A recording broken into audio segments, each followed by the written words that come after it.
Good evening, sugared sheriffs. It's me, your friendly neighborhood librarian, coming to you live from my backyard. I want to ask you a question. Have any of you ever really thought about what your name means? Before I made this video today, I looked up some meanings for the name Monica, which is my first name. And one of the common meanings for the name Monica is a person who is an advisor. So I thought I'd take this opportunity to advise you on a good book that you could be reading this summer. It is one of the Bluebonnet books for the next school year, and this is it. It's called Rump. I know you guys have all heard a little bit about the Rumpelstiltskin story. You know, the guy who spins the straw into gold. This is kind of that story, but the different neat thing about this book is that it goes backwards. It tells you a little bit about what happened to Rumpelstiltskin when he was a kid and how he goes on to find out what his real name is. So what I'm going to do is I'm going to read you a few pages from this book, Rump, by Lisa Shirtliff. And I want you to know that this is Lisa Shirtliff's first book, and it is a fantastic one. So here we go. Chapter 1.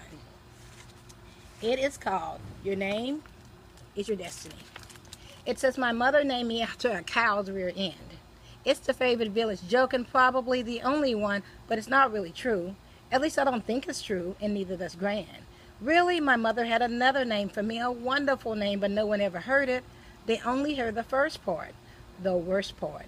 Mother had been very ill when I was born. Gran said she was fevered and coughing, and I came before I was supposed to. Still, my mother held me close and whispered my name in my ear. No one heard it but me. His name, Gran asked. Tell me his name. His name is Rump. Gran gave Mother something warm to drink and pried me from her arms. Tell me his name, Anna. Tell me all of it. But Mother never did. She took a deep breath and then let out all the air and didn't take any more in, ever. Gran said that I cried then, but I never hear that in my imagination. All I hear is silence, not a move or a breath. The fire doesn't crack, and even the pixies are still. Finally, Gran holds me up, and she says, Rump, his name is Rump. The next morning, the village bell chimed, and gnomes ran all over the mountain crying, Rump, Rump, the new boy's name is Rump. My name couldn't be changed or taken back because in the kingdom, your name is not just what people call you. Your name is full of meaning and power. Your name is your destiny. My destiny really stinks. I stopped growing when I was 8, and I was small to begin with. The midwife Gertrude says I'm small because I only had the milk of a weak goat instead of a strong mother.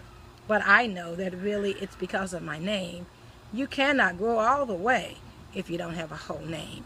In the rest of this fantastic fantasy type book, it talks all about how Rumpelstiltskin goes through all these trials and tribulations to figure out the rest of his name and to figure out how to make his destiny a great one. I think that you will really love this book. Remember, it's one of the Bluebonnet books, and it's called Rump by Lisa Shirtliff. Bye-bye, guys. Continue to have a great summer.